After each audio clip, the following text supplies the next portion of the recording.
أعوذ بالله من الشيطان الرجيم بسم الله الرحمن الرحيم بسم اللہ والحمد للہ والصلاة والسلام علی رسول اللہ۔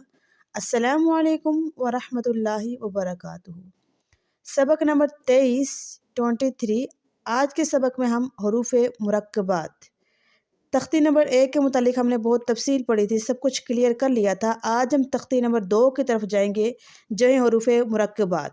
حروف مفردات کے متعلق ہم نے سب کچھ جانا تھا اور ہمارے حروف مفردات مکمل ہونے کے بعد سیکنڈ لیسن ہے حروف مرکبات۔ اب کہتے کسے ہیں حروف مرکبات؟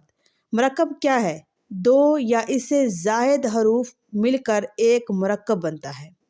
اب مفردات ایک علیحدہ علیحدہ حروف کو مفردات کہتے تھے، اور دو یا دو سے زائد الفاظ مل کر حروف مرکبات بنتے ہیں۔ اگر اس کی ادائیگی کیسے ہے؟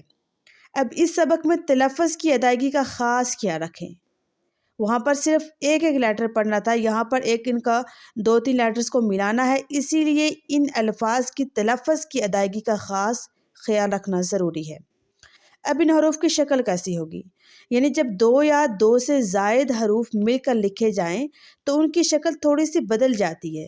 جب ایک لیٹر لکھا جاتا ہے تو پھر تو اس کی پوری شیپ دی جاتی ہے، لیکن جب 2 یا اس سے زیادہ الفاظ ملتے ہیں تو ان کی شکل بدل جاتی ہے، اور اکثر حروف کا سر لکھا ہوتا ہے اور دڑ چھوڑ دیا جاتا ہے۔ اب اس کی کیا مثال ہے، کیسے سمجھ جانا ہے آپ کو، یہ میں آپ کو بتاتی ہوں کہ کیسے سر چھوڑنا اور دڑ چھوڑ دینا ہے۔ جیسے دیکھیں با الف زبر با الف تا الف با سین۔ اب یہاں پر دیکھیں با الف میں 2 لیٹرز ہیں، با اور الف، لیکن با کو ہم نے پورا نہیں لکھا ہوا، یعنی اس کا صرف سرا یعنی کہ آدھی شیپ دی ہوئی ہے، لیکن ہم سمجھ رہے ہیں کہ یہ با ہے۔ اگر تا کا بھی دیکھیں صرف 2 ڈاٹس ہیں اوپر اور چھوٹی سی شیپ دی ہوئی ہے، یعنی کہ تا الف یعنی کہ آدھا سرا یہاں پر ہے، ٹھیک ہے۔ آگے ہم نے اس کو پہچاننا کیسے ہے؟ جب حروف مرکبات ہونے کی حالت میں ایک جیسے لکھے جاتے ہیں، یعنی کہ جب 2 ہوں تو پھر تو ٹھیک ہے، لیکن اگر 3-4 ہو جائیں تو پھر کیسے ان کو سمجھنا ہے؟ ان کو نقطوں کے رد و بدل سے سمجھنا ہے، یعنی کہ ان کو نقطوں کی پہچان کرنی ہے کہ با کے نیچے کتنے نقطے ہیں؟ 1، نون کے اوپر کتنا ہے؟ 1، اب تا کے نیچے کتنے ہیں؟ تا کے اوپر 2، یا کے نیچے 2، تو ایسے اوپر نیچے ہم نے ڈاٹس نقطوں کی پہچان کرنی ہے، ٹھیک ہے۔ جیسے یا ہا با، اس میں اب 3 ہیں، یا بھی ہے، ہا بھی ہے اور با بھی ہے۔ اب ہم نے ان کی کیسے پہچان کرنی ہے؟ دیکھیں جو یا ہے اس کے نیچے 2 ڈاٹس ہیں تو ہمیں پتہ ہے یہ یا کے ڈاٹس ہیں۔ اب ہا ہے تو ہمیں ہا کی شکل تو معلوم ہے۔ اب با ہے تو اس کی شیپ پوری ہے، لیکن 3 لیٹرز ہیں۔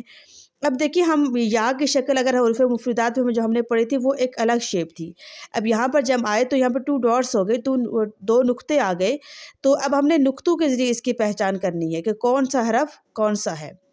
اب یا کی جو شکل ہے، اب مفردات میں اس کی شا کی شکل جیسے میں نے آپ کو بتایا وہ الگ تھی، لیکن جب مرکبات میں جب یہ آتا ہے یا تو اس کے نیچے 2 نقطے ہوتے ہیں۔ اب جس بھی لیٹر کے نیچے 2 نقطے آئیں گے تو اسے یا پڑھا جائے گا، اس کی شیپ ایسی نہیں ہوگی، بلکہ جب مرکبات آتے ہیں تو یا نیچے 2 نقطے آ جاتے ہیں۔ اس لیسن کی آپ نے بہت سارے پریکٹس کرنے تاکہ آگے مرکبات سمجھنے میں آپ کی آسانی ہو۔ اللہ پاک جن کے والدین زندہ ہیں ان کو صحت و تندرستی والی لمبی زندگی دے، اور جن کے والدین دار فانی سے کوچ کر گئے اللہ پاک سب کی کامل مکمل مغفرت فرمائے۔ آج کے لیے اتنا کافی ہے، دعا میں یاد رکھیے گا۔ والسلام علیکم ورحمۃ اللہ وبرکاتہ۔